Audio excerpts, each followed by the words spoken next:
কিয়ামতের ওই কঠিন ময়দানে 7 শ্রেণীর ব্যক্তিকে রব্বুল আলামিন তার আরশের নিচে ছায়া দিবেন।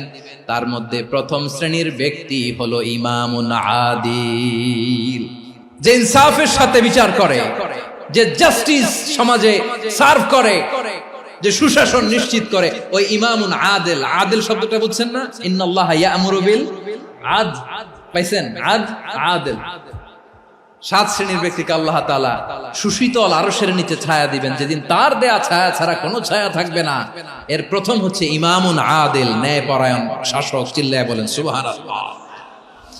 আবার বিশ্বনবী বললেন, ইন্নাল মুকসিতিনা ইনদাল্লাহি আলা মানাবির মিন নূর আন ইয়ামিনির রহমান। কিয়ামতের দিন যারা ন্যায় পরায়ণ হিসেবে আল্লাহর সামনে দাঁড়াবে, কিয়ামতের দিন রব্বুল আলামিন তার আরশের ডান দিকে ওই ন্যায় পরায়ণ লোকদের জন্য আরশের ডান দিকে একটা নূরের